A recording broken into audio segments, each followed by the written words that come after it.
Hey! Hey, Insta G. How you guys doing? Say hi to Marvin. Hey, buddy.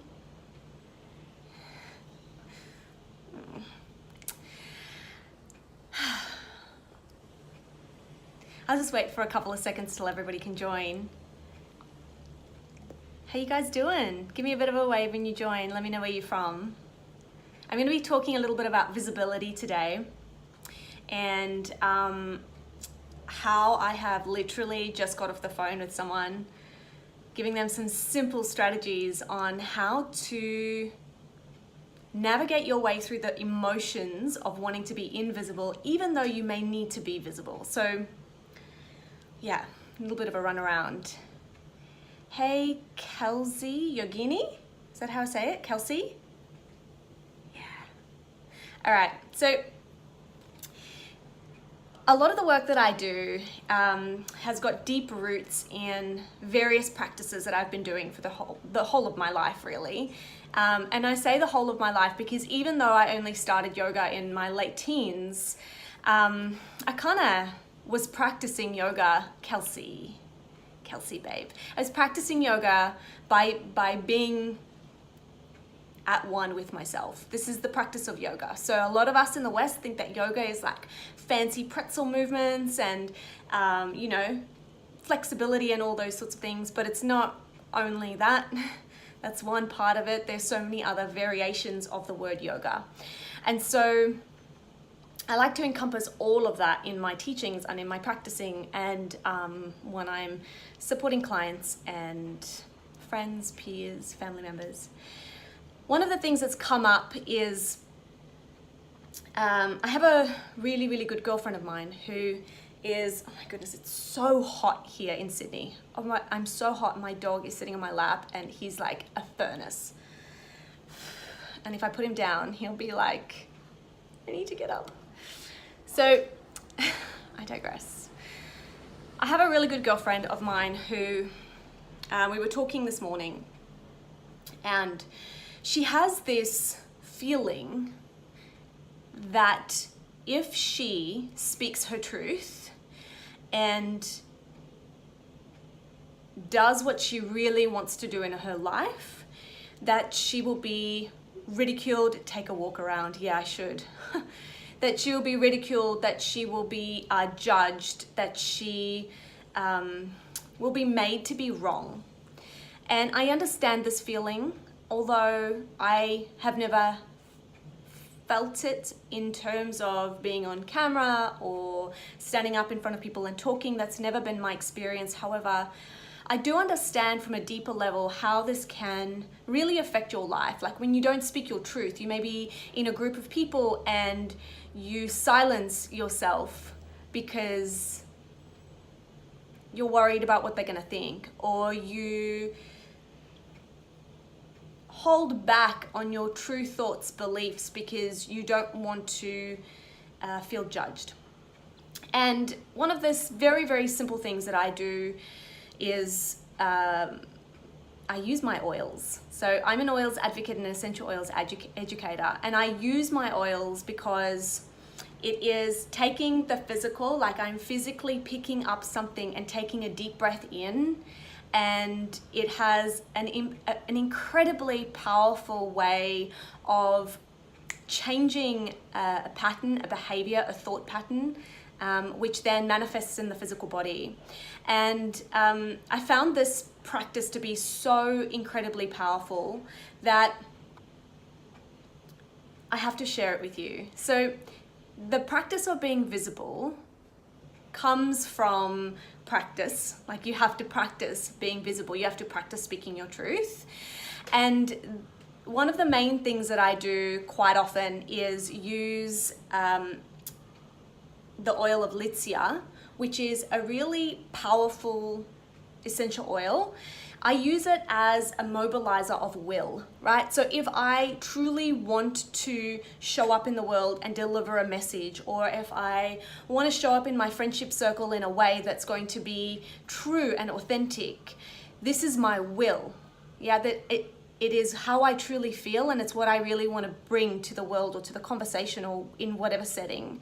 So Litsea for me, it's quite commonly known as the oil of manifestation, but I like to think about it as that mobilizer of will, like where you can use something that's going to invigorate and pour spirit on that innate fire that's within you so that you can then carry out what it is that you truly want in your will.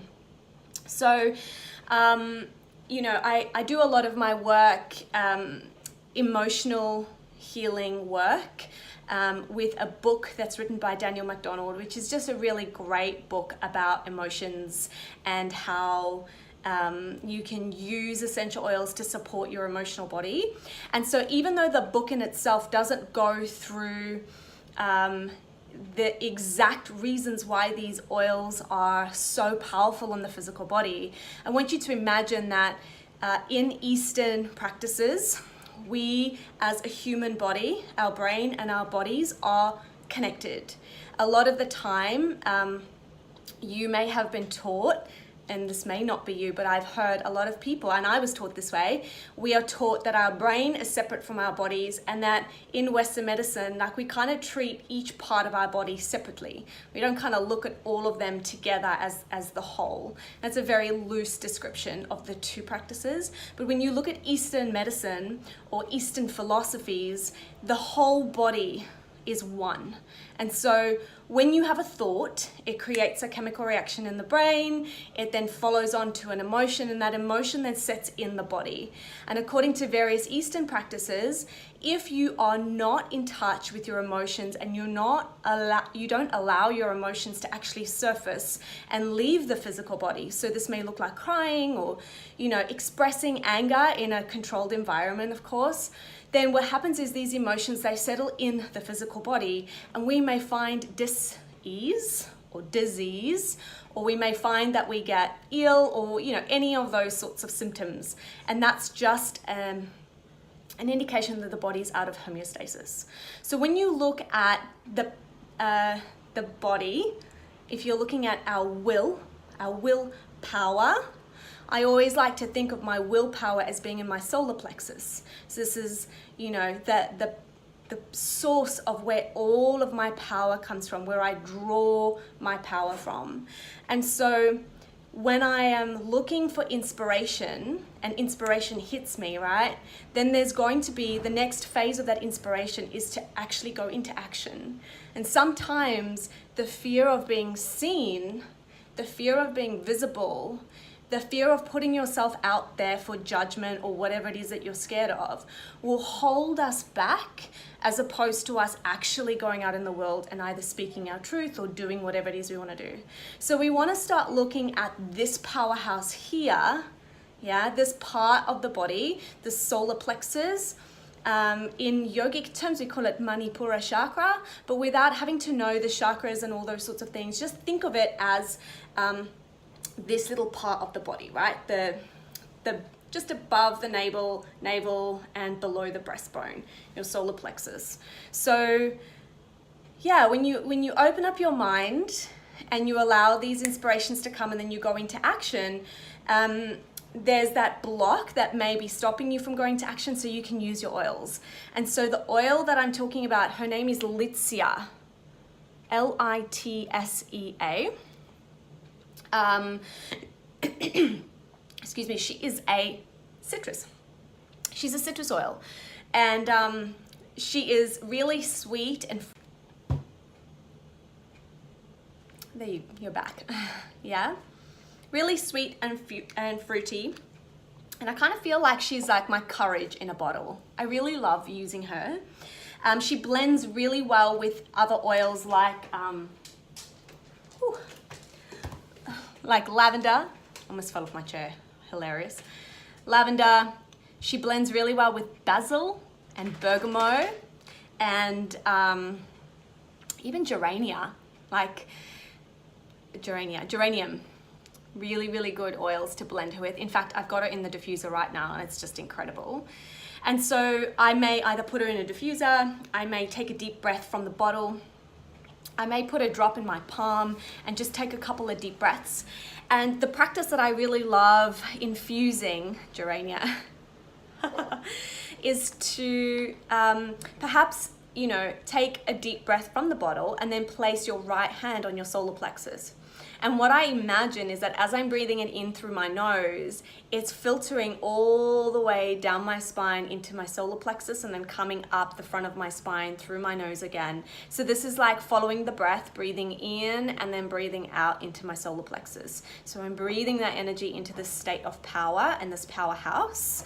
And yeah, I just find that it's got like this voice of like clarity. Yeah, it's like when I'm doing this, I'm picturing this flow of energy moving through my solar plexus.